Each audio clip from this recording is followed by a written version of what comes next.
So I've just rediscovered this graph, which is hideously misleading, which says libertarian logic, and it says that the taxation as theft argument is stupid because the real taxation is the surplus value extracted from the worker's labor. And again, this, I'm not just talking about this, but I'm also talking about the socialist Marxist worldview on capitalism, where every single worker is just paid pennies on the dollar compared to what they produce, and everyone is hideously exploited, and there's no hope for society. And I want to get into why this graph is so wrong. So first of all, it says that the surplus value extracted is 3 or 4 times greater than that of the worker's wages, which obviously is ridiculous, because you're telling me, and seriously, Marxists, please explain this to me. You're telling me that in a world where hedge funds they struggle to make 10% profit year on year, that actually there is a secret way to make lots of profit, and it's just hiring wage labor, in which you can make 300% profit of hiring wage labor.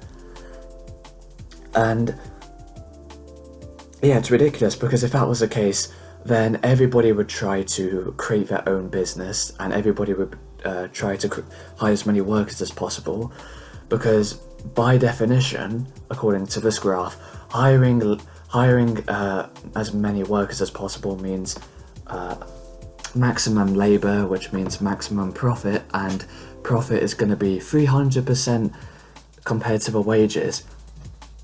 And obviously, yeah, that's just ridiculous, because clearly that means that there's going to be so much competition for hiring labor that the profit will go down and down, and the wages will go up and up.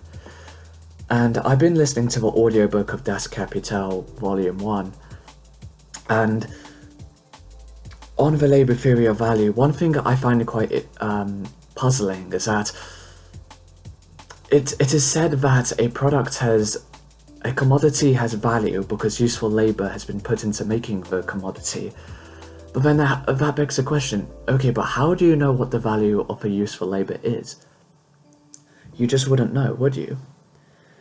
And what you would have to do is that you would actually have to use the other capitalist theories of value, like supply and demand and the subjective theory of value, to come to a conclusion as to why the value of a labour is what it is.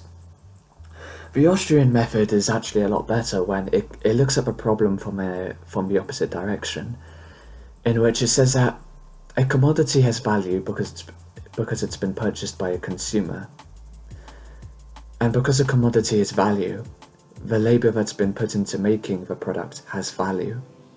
And so ultimately, it's easy to figure out why the wages is what it is, because the wages is a little bit less than the value created by the labourer.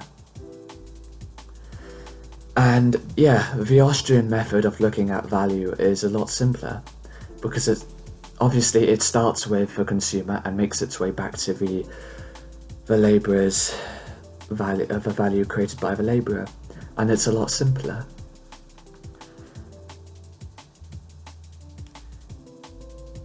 And yeah, that's it. It's the idea that the capitalist makes a 300% profit of hiring labor is just simply ridiculous. I think what the graph should say is that this orange circle is your income, and the taxes that you have to pay is this yellow circle. But then the surplus value extracted from your labor is a tiny bit bigger than your income.